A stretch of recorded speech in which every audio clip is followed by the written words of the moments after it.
Commander Vex Kellan was having what he considered a perfectly acceptable morning, which, in his line of work, meant absolutely nothing was happening. He sat in his ergonomic chair, designed for species with spinal structures, thank the stars, sipping something that approximated coffee if you squinted and had never actually tasted coffee. The Galactic Academy archive was quiet, as it had been for the past 15 years of his employment, and Vex liked it that way. The archive was essentially the galaxy's most boring library. Every sentient species that had ever achieved spaceflight got catalogued here. Their history, biology, cultural quirks, and whatever else the Council deemed important enough to store in a quantum database that could survive the heat death of the universe. Vex's job was to make sure the data stayed organized and that nobody tried to edit their species entry to make themselves look cooler than they actually were. It happened more often than you'd think. His terminal chimed, not the pleasant, "you've got mail" chime, but the "something is very wrong and you're going to have to do actual work" chime. Vex groaned and set down his not coffee. The screen displayed a message in aggressive red text, "Anomaly detected. Terran's signature identified in recent submission. Error code 4719 extinct." Vex blinked at the screen. Then he blinked again, hoping it would go away. It didn't. "Terran's signature," he muttered. "That's impossible. Terrans have been dead for 50,000 years. He pulled up the extinct species registry, scrolling until he found entry 4719. Terrans, also known as humans. Home planet, Earth, Sol system. Status, extinct pre-contact. Cause, planetary sterilization via asteroid impact approximately 50,000 standard years ago. The entry even had a little holographic reconstruction of the asteroid hitting the planet. It was very sad and very final. So why was his terminal insisting it had just detected a Terran signature in a newly submitted archaeological find? Vex did what any reasonable bureaucrat would do. He tried to delete the error message. Access denied. Signature verified. Flagged for mandatory investigation. "Oh, come on," Vex said to his computer, which didn't care about his feelings. The door to his office whooshed open and Pip bounced in. Pip was a Calixan, which meant she looked like someone had crossed a rabbit with a squirrel and given the result way too much caffeine. She had enormous eyes, silvery fur, and the kind of enthusiasm that made Vex tired just looking at her. "Good morning, Commander Kellan. I brought you a nutritional supplement beverage, and oh my stars, is that an extinction error?" She practically teleported across the room to peer at his screen, her little nose twitching with excitement. "It's just a glitch," Vex said, trying to sound confident. "The system probably misidentified something. Maybe it's a species that evolved similarly to Terrans. Convergent evolution, you know." "But the encryption signature is specifically Terran," Pip said, her paws flying across the keyboard as she pulled up additional data. "Look, it's right here in the metadata. Terran linguistic patterns, Terran mathematical systems, even Terran timekeeping. This isn't convergent evolution, Commander. This is actual Terran data." Vex felt a headache forming. He got headaches when the universe stopped making sense. "Pip, Terrans are extinct. Extinct species don't leave data signatures in current archaeological finds. It's literally impossible." "Well, impossible things happen all the time in space," Pip said cheerfully. "Remember when that moon turned out to be a sleeping space whale? Everyone said that was impossible too. That was different. That was just improbable. This is..." Vex gestured helplessly at the screen. "This is a dead species coming back to life." Pip's eyes went even wider, which Vex hadn't thought was physically possible. What if they're not dead? What if the records are wrong? What if there are Terrans out there right now, and we just don't know about them? "Commander, we have to investigate." "We absolutely do not have to investigate," Vex said firmly. "We're going to file a report with the Council's Error Resolution Department and let them handle it. That's literally their job." He tried to file the report. The system rejected it. Investigation mandatory. Assigned to Commander Vex Kellan. Deadline, 10 standard days. "I hate my job," Vex said. Pip clapped her paws together. "This is so exciting, a real mystery. Commander, we're going to be famous." "I don't want to be famous. I want to sit in my office and organize data until I retire." Too late. Look, the error originated from a submission by a dealer named Ratch on Oblivion's Edge. That's only a 3-day flight from here. Vex looked at his not coffee. He looked at his comfortable chair. He looked at his well-organized desk. Then he looked at the blinking red error message that was ruining his perfectly acceptable morning. Fine, he said, but I'm filing a complaint about this. Oblivion's Edge wasn't the worst place Vex had ever been, but it was definitely in the top 5. The station orbited a dying star and catered to the kind of people who asked fewer questions than they should. The docking bay smelled like recycled air that had been recycled too many times. And everything had a grimy sheen that suggested cleaning bots were considered optional. "This place is amazing," Pip said, practically vibrating with excitement as they walked through the main concourse. "Look at all the different species, and the culture, and the— Is that person selling illegal weapons? Don't point," Vex muttered, pulling her along. "And don't make eye contact with anyone. In fact, don't look at anyone. In fact, maybe just close your eyes." They found Ratch's shop wedged between a questionable medical clinic and a bar that advertised drinks from 73 worlds, none of them legal.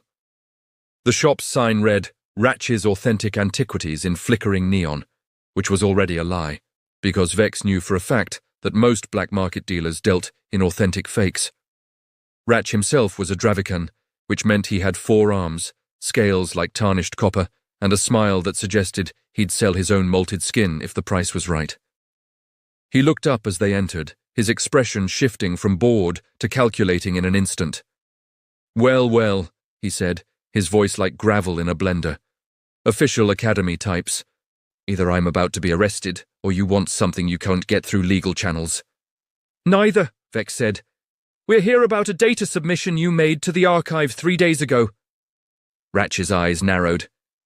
"Everything I submit is legitimate. I follow all the proper channels. I'm a licensed antiquities dealer." "Sure you are. The submission was flagged with a Terran signature. I need to know where you got it." "Terran?" Ratch laughed, a sound like rocks tumbling. "Kid, Terrans have been dead since before my great-great-great-grandmother was born. You've got bad data." "The encryption signature doesn't lie," Pip piped up. "It's definitely Terran origin. We just need to know the source." Ratch looked at them both, his tongue flicking out to taste the air.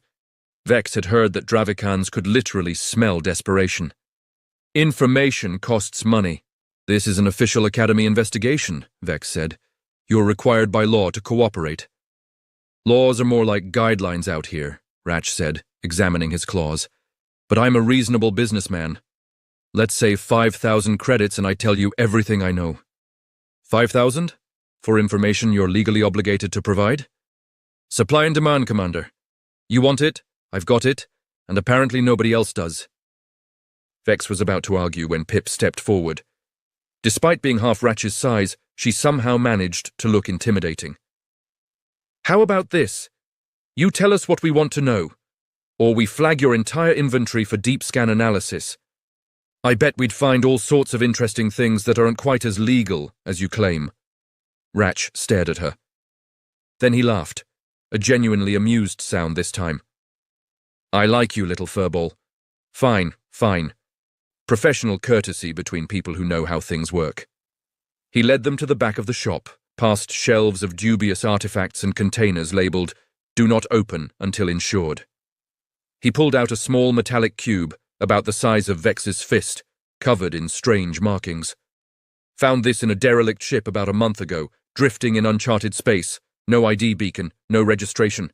Ship looked ancient, but the power core was still active. This cube was in the captain's quarters, sealed in what looked like some kind of time-locked safe." "What kind of data is on it?" Vex asked. "Star charts, cultural databases, something called music videos. Don't ask me. I have no idea what that means. And these weird image files labeled memes. The whole thing was encrypted with a system I'd never seen before.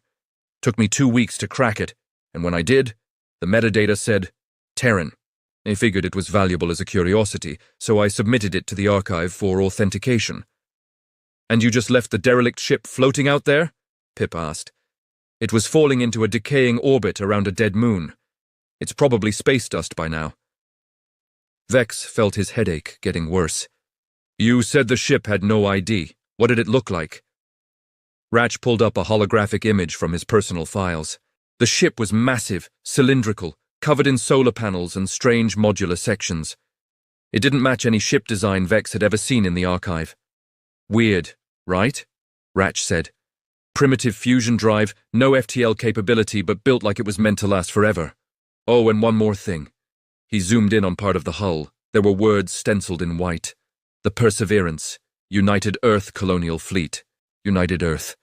Vex said slowly. Earth, the Terran homeworld. Apparently they called themselves humans too, Ratch added. Found that in the cultural database. Weird name. Sounds squishy. Pip was bouncing again. Commander, this means… I know what it means, Vex interrupted. It means the Terrans launched ships before they went extinct. Generation ships, probably. Trying to escape the asteroid. But the ship's logs say it launched 50,000 years ago, Ratch said. Same time as the extinction event. Coincidence? I don't believe in coincidences, Vex muttered. Ratch, you said the ship was in a decaying orbit. Where exactly? Viridian Expanse, Sector 774. Why? Because, Vex said, already heading for the door, we need to find that ship before it's gone. We're going on a treasure hunt, Pip squealed. We're going to file a report and let the proper authorities… Vex started, but his terminal chimed again.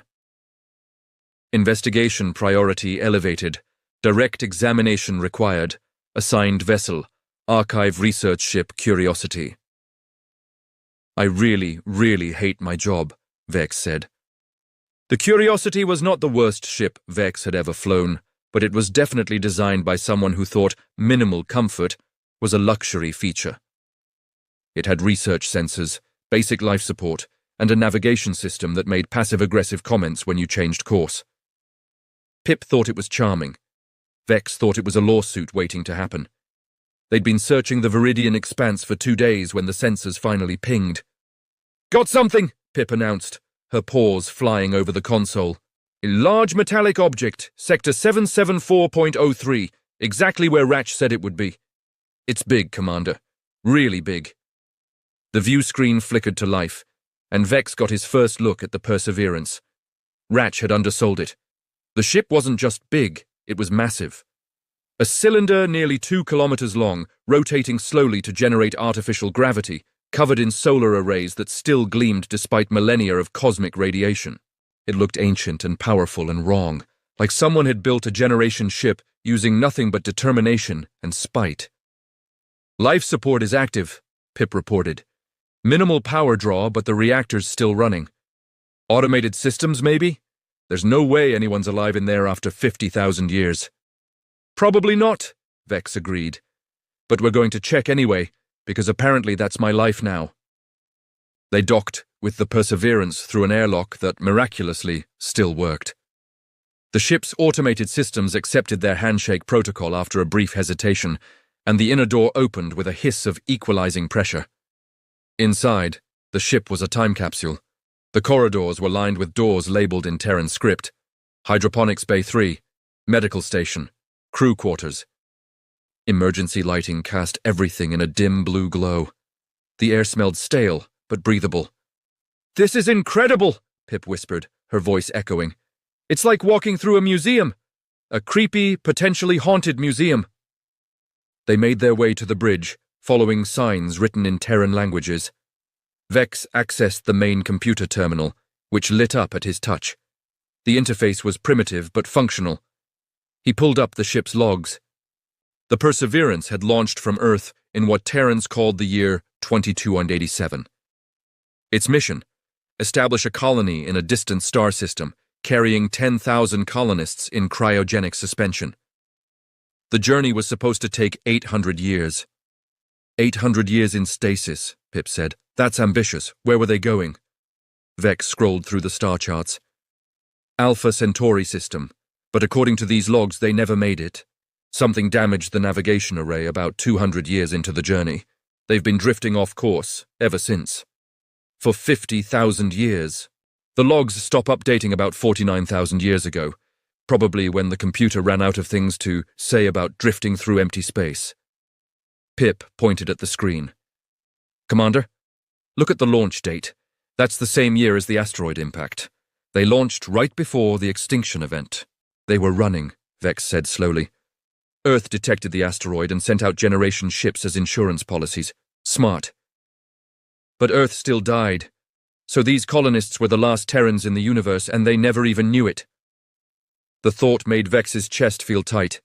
10,000 people fleeing a doomed world, only to drift lost in space for eternity. It was the kind of tragedy that made you question the fairness of the universe. Come on, he said. Let's check the cryobay. Maybe their suspension systems failed and we're literally walking through a tomb. The cryobay was located in the ship's core, accessible through a series of reinforced corridors. The door was sealed, but the ship's computer opened it when Vex entered his archive credentials. Inside were rows upon rows of cryopods, hundreds of them, maybe thousands. Their status lights were all dark. All except one. Pod C-247. Status light, amber. System status, active. Someone's alive, Pip breathed. Vex approached the pod carefully like it might explode. Through the frosted glass, he could see a figure, humanoid, just like the archive's description of Terrans. The pod's display showed stable vitals, a heartbeat of 60 beats per minute, brain activity consistent with deep sleep. Should we wake them up? Pip asked. Absolutely not. We should call the council, get a proper xenobiological team out here, establish protocols. His hand was already reaching for the emergency revival button. Commander, what are you doing? Something stupid, Vex said, and pressed the button. The pod hissed. Frost evaporated in clouds of vapor. The figure inside twitched, then convulsed, then gasped. The glass lid slid open, and a Terran, a human, sat up, gasping and coughing. She was female, Vex thought, based on the archive's biological data. Dark skin, black hair buzzed short, wearing some kind of gray uniform. She looked around with wild eyes, saw Vex and Pip, and immediately punched Vex in the face. Vex went down hard. Stars exploded in his vision. He heard Pip yelp. Dream demon! The human slurred, still half asleep. Knew you'd come back. Not this time, you purple bastard. I'm blue, Vex protested from the floor, and I'm not a demon, I'm an archivist. The human blinked. Looked at Pip, looked at Vex, looked around at the cryobay. Oh, she said. Oh hell, I'm awake. Yes, Pip said. You're awake and alive, and you're a real Terran, and this is amazing. The human rubbed her eyes. How long? How long what? Vex asked, still on the floor. How long was I asleep? Vex exchanged a glance with Pip. About 50,000 years, give or take. The human stared at him. Then she laughed, a sound like breaking glass. 50,000 years! 50,000 years! She looked around at the dark pods. And I'm the only one who made it? It appears so, Vex said carefully. I'm Commander Vex Kellen of the Galactic Academy Archive. This is my assistant, Pip. And you are? Captain Maya Torres, the human said automatically. United Earth Colonial Fleet, service number... She stopped. Wait, Galactic Academy? You're aliens. Real aliens. We prefer galactic citizens. But yes. Maya looked like she was processing about 17 different emotions at once. Is Earth okay? Did they stop the asteroid? Vex felt his stomach drop. I'm sorry, Captain Torres. According to our records, Earth was destroyed by the asteroid impact 50,000 years ago. The Terran species went extinct. Maya stared at him. That's not possible. I'm afraid our records are quite clear. No, I mean that's literally not possible. Maya stood up, swaying slightly, and made her way to a wall terminal. Computer, long-range sensors, scan for Earth's beacon. The terminal lit up. It processed for a moment. Then it displayed a result that made Vex's blood run cold. Beacon detected. Source, Sector 01 Terran. Signal strength, strong. Status, active. Earth's alive, Maya said, and according to this, it's been alive this whole time. So why does your fancy galactic archive think we're extinct? Maya Torres had been awake for approximately 30 minutes, and Vex was already exhausted. The human moved with the kind of intensity that suggested standing still was a personal failure. She'd spent the first 10 minutes checking the ship's systems, the next 10 trying to process 50 millennia of missed history, and the last 10 becoming progressively angrier. "Let me get this straight," she said, pacing the bridge like a caged predator. "Earth is fine, humanity survived. We've been thriving for 50,000 years, and your Galactic Council just... What? Forgot about us?" "Our records indicate..." Vex started. "Your records are wrong." Maya slammed her hand on the console. The ship's computer beeped in protest. "Sorry," she muttered to it. "Not you. You're doing great." Pip was taking notes on her datapad, her eyes bright with fascination. "Captain Torres, what's the last thing you remember before going into stasis?" Maya took a deep breath, visibly forcing herself to calm down. "Earth detected the asteroid 3 months before impact. Not enough time to deflect it conventionally, but enough time to panic. The government launched 12 generation ships to 12 different star systems. The Perseverance was number 7. We were supposed to wake up at Alpha Centauri, start a colony, and wait for Earth to recover and find us." "Recover?" Vex said. "From a planetary sterilization event?" "Earth isn't made of glass, Commander. We had bunker cities, underground facilities, space stations. Humanity's survival plan wasn't hoping the asteroid would miss. It was making sure that even if the surface got scrubbed clean, enough of us would survive underground to rebuild." Vex pulled up the galactic charts on the bridge's main display. "Then why is there a quarantine field around Earth's entire sector?" Maya froze. "A what?" The display showed the Sol system surrounded by a massive spherical barrier. Energy readings were off the charts. Nothing could get in or out without triggering alarms that would notify half the galaxy. "That," Vex said, pointing at the barrier, "is a Council-level quarantine field. They're usually reserved for biohazards or restricted zones. According to the Archive's classified files, it was established 50,000 years ago, the same year as your asteroid." Maya stared at the display, her jaw clenched. "They locked us in. It appears so.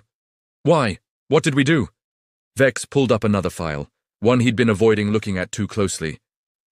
"According to Council Surveyor reports from 50,000 years ago, humanity was flagged as a potential threat species. Too aggressive, too adaptable, too expansionist.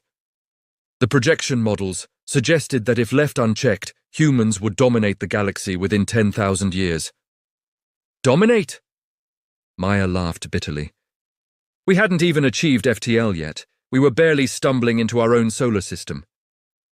"The Council doesn't wait for species to become threats," Pip said quietly. "They prevent them from becoming threats. It's in the Charter." "That's monstrous," Maya said. "That's politics," Vex corrected. "The Council represents 4,000 species, and they're all terrified of being displaced by something newer and hungrier. So when humanity started showing signs of being that something, they made a choice. Fake an extinction event, establish a quarantine, and pretend you never existed." Maya was quiet for a long moment. "My crew, the other 11 ships, did any of them make it?" Vex checked the records. "No signals detected from any Terran generation ships. You're the only one we've found." 50,000 years, Maya said softly. "I slept for 50,000 years, and everyone I knew is gone, and my species is trapped behind a wall and nobody even knows we're alive." She looked up at Vex. "How do I get home?" "You don't," Vex said. "That quarantine field is Council technology. It would take a fleet of warships to break through, and even then we get a fleet of warships." "Captain Torres, I'm a mid-level bureaucrat. I file reports. I don't command fleets." Maya stepped closer. She was shorter than Vex, but somehow she made him feel small. "Commander, 50,000 years ago my species sent me into the void to preserve humanity's future. I woke up to find out we succeeded, but someone decided we didn't deserve to be part of the galactic community. Someone decided we were too dangerous to exist. That's not okay." "I know it's not okay, but I'm going home, Commander. I'm going to break through that quarantine, find my people, and tell them what happened. And then I'm going to make sure everyone in this galaxy knows that humanity is alive, we're pissed off, and we're not going to be locked away like a shameful secret." Pip raised her paw. I think that sounds wonderful. Pip, we can't just... Vex's terminal chimed.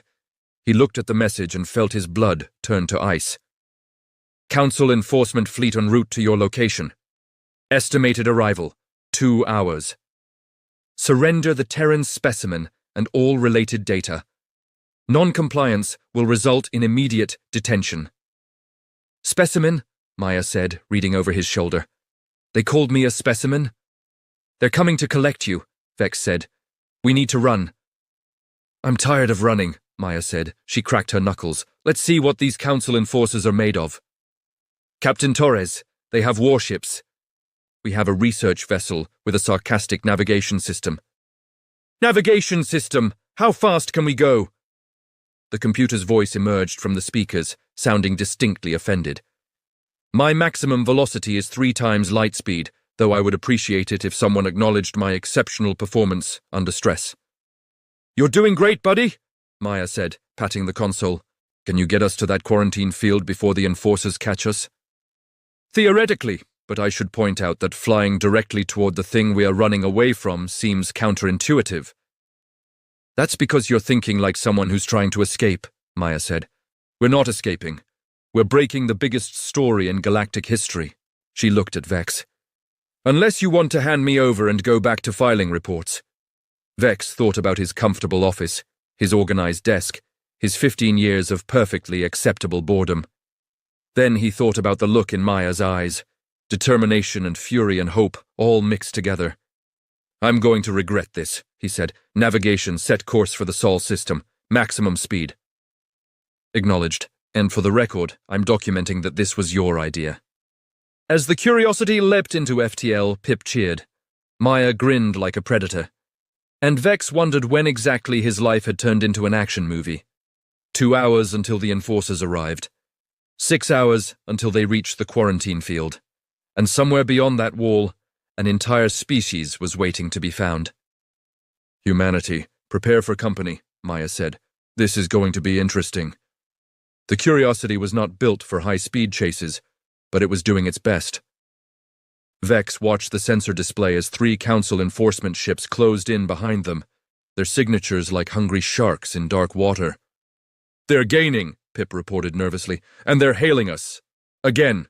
Ignore them, Vex said, surprising himself. We need to reach the quarantine field. Maya was studying the field itself on the main display. The barrier was a perfect sphere around the Sol system, pulsing with energy that could probably vaporize their ship if they touched it wrong. How do we get through that? We don't, Vex said. It's impossible. Council quarantine technology is designed to be... Impossible. Right, you've mentioned that.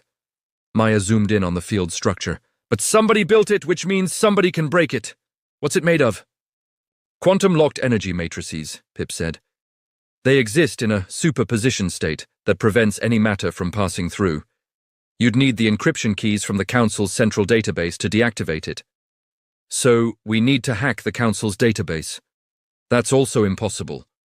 You too need to expand your vocabulary. Maya pulled up the archive's public access terminals. Every bureaucracy has weaknesses. You just need to know where to look.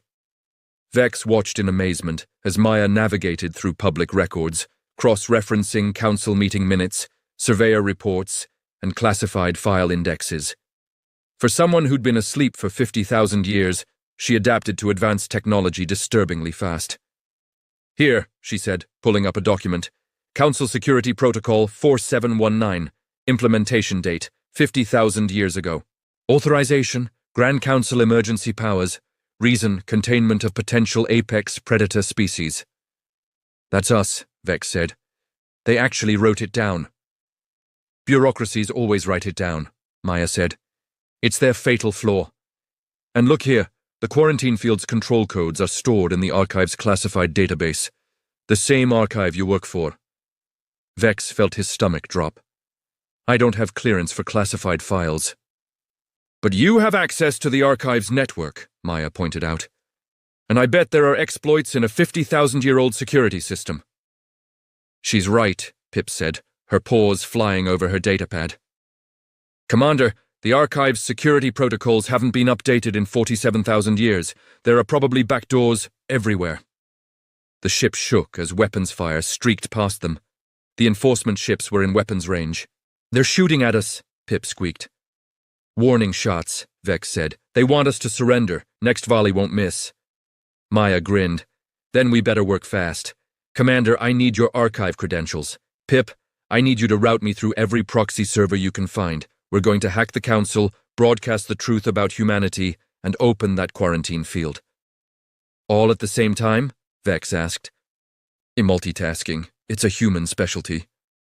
The next 10 minutes were chaos. Vex provided his credentials, feeling like he was committing about 17 different crimes. Pip bounced between terminals, establishing connections through relay stations across half the galaxy. And Maya cracked encryption like she was born to it, her fingers dancing across holographic keyboards with the precision of a surgeon. "Got it!" she announced. "The classified files. Let's see what the Council didn't want anyone to know." The documents that appeared on screen made Vex's blood boil. Council surveyor reports detailing humanity's technological progress. Psychological profiles marking humans as dangerously persistent. Risk assessments concluding that humanity would destabilize galactic power structures within 10,000 years. And finally, the order to establish the quarantine, signed by 70% of the Council. "They were scared of us," Maya said softly. "Not because we were violent, because we wouldn't quit, because we'd keep pushing and adapting and climbing until we reached the top. And they couldn't allow that," Vex said, "because the species at the top want to stay there." Another blast rocked the ship. The enforcers were done with warning shots. "Shields at 40%, the computer announced. "I would like to note that being shot at was not in my job description."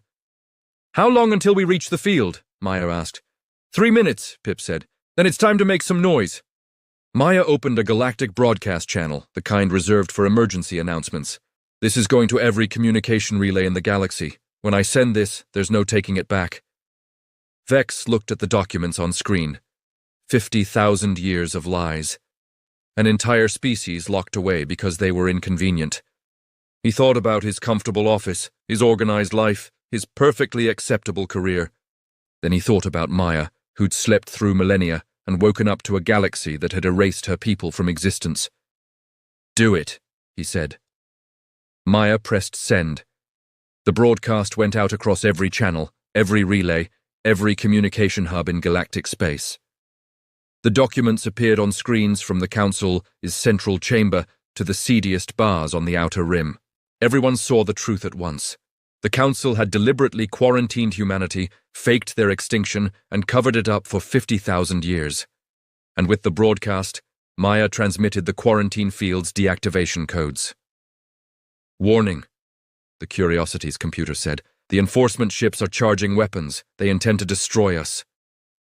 "Let them try," Maya said. "We're about to have company." The quarantine field flickered, shimmered, and collapsed. And from beyond the barrier, hundreds of ships emerged. Earth ships, human ships, sleek and deadly, and nothing like the primitive generation ship Maya had left behind 50,000 years ago. "Those," Maya breathed, "are my people." The Earth fleet spread out in a defensive formation, positioning themselves between the Curiosity and the Council enforcers. A communication came through. "Unknown vessel, this is Admiral Chen of the United Earth Defense Fleet. We've been trying to break through that damn barrier for 1,000 years. Thanks for finally opening the door. Do you require assistance?" Maya laughed, tears streaming down her face. "This is Captain Maya Torres of the Perseverance. And yes, Admiral, we could use a hand." The Council enforcers took one look at the human fleet and decided discretion was the better part of valor. They retreated at maximum speed. Pip cheered. The computer announced it was going to file a formal complaint about the stress, and Vex just stared at the human ships, wondering what he'd just unleashed on the galaxy. "Commander," Maya said, grinning at him. "Ready to meet my people?" Vex thought about his old life, his quiet office, his boring job, and realized he didn't miss it at all. "Let's go make history," he said. The fallout from Maya's broadcast was spectacular. Within hours, protests erupted on 100 worlds. Council members scrambled to issue denials, only to have their own archived documents thrown back in their faces. 3 entire species withdrew from the Council in disgust, and the term Terran quarantine became the galaxy's most searched phrase, followed closely by how to sue the Galactic Council. Vex had been officially demoted from commander to that guy who caused the biggest political scandal in recorded history. His office was gone, his credentials revoked, and his name would probably be in history books as either a hero or a cautionary tale, depending on who wrote them. He'd never been happier. They were back on Earth now, shuttled down in a human ship that moved like a dream and had coffee that actually tasted like coffee. The planet was beautiful, blue and green and alive, with cities that gleamed like jewels and orbital stations that made the Galactic Council's headquarters look like a tool shed. Humanity had spent 50,000 years trapped behind a wall, and they'd used that time to become extraordinary. "Commander Kellan!" Admiral Chen, a stern woman with silver hair and the kind of presence that made generals stand straighter, approached with Pip bouncing alongside her. "The Council's sending an official delegation tomorrow to begin negotiations. They want you and Captain Torres there." "Me," Vex said. "I'm nobody." "You're the guy who exposed the biggest cover-up in galactic history," Chen said. "That makes you somebody whether you like it or not." Maya appeared from the crowd, wearing a new uniform that marked her as Earth's first ambassador to the Galactic Council. "They're not happy, are they? 4,000 species just learned their government has been lying to them for 50 millennia, Chen said. "Happy isn't in the vocabulary right now, but they're coming to the table, which means they know they can't put the genie back in the bottle." "Mixed metaphor," Maya said, "but accurate." 6 months later, humanity was officially welcomed into the Galactic Council. Reluctantly welcomed might be more accurate. The ceremony was tense, with speeches about moving forward and learning from past mistakes that everyone knew were diplomatic code for "we got caught and we're trying not to look weak." Vex stood in the back of the council chamber, watching Maya take her oath as Earth's ambassador. She caught his eye and winked. The council members looked like they were swallowing glass. "This is amazing," Pip whispered beside him. She'd been promoted to senior cultural liaison, which meant her enthusiasm was now officially sanctioned. "Did you ever imagine we'd be here?" 6 months ago, I was filing reports about extinct species," Vex said. "Now I'm watching one of those species join the council. No, Pip, I never imagined this." "What are you going to do now? They offered you your job back." "They offered me a desk in a basement and a written warning in my permanent file," Vex corrected. I declined. "I'm thinking about opening a consulting firm.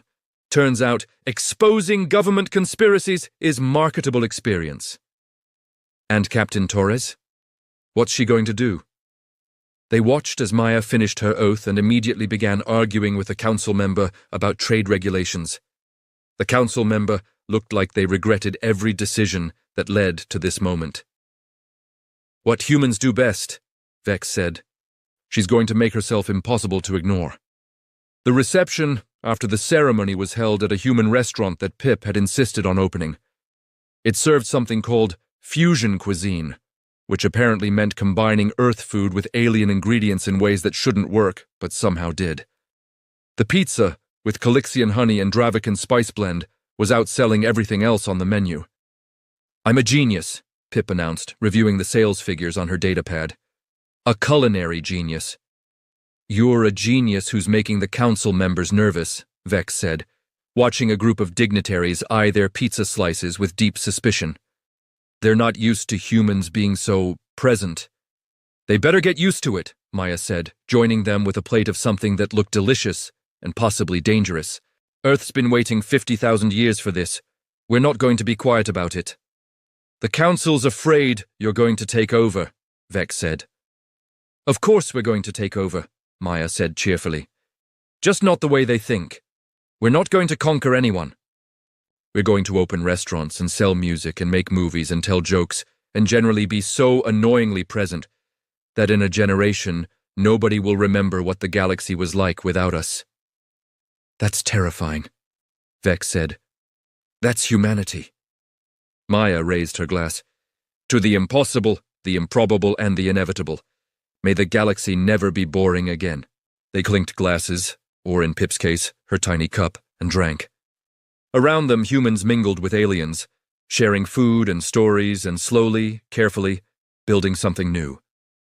Vex looked around the room and realized the galaxy had changed. Not because of war or conquest or force, but because one human had refused to accept that impossible meant impossible. And now there was no going back. "Hey Vex," Maya said.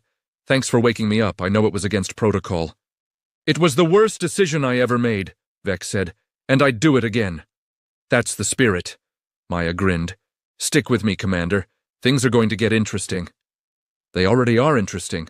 "Oh, you haven't seen anything yet. Wait until Earth starts exporting memes. That's when the real cultural revolution begins." Vex didn't know what memes were, and from the look on Maya's face, he wasn't sure he wanted to. But as he watched her return to the crowd, arguing passionately with a council member about something called democratic representation, he realized he'd made the right choice. The galaxy had spent 50,000 years without humanity. It had been quieter, safer, more predictable, and it had been missing something essential. Now, for better or worse, humanity was back, and the universe would never be the same.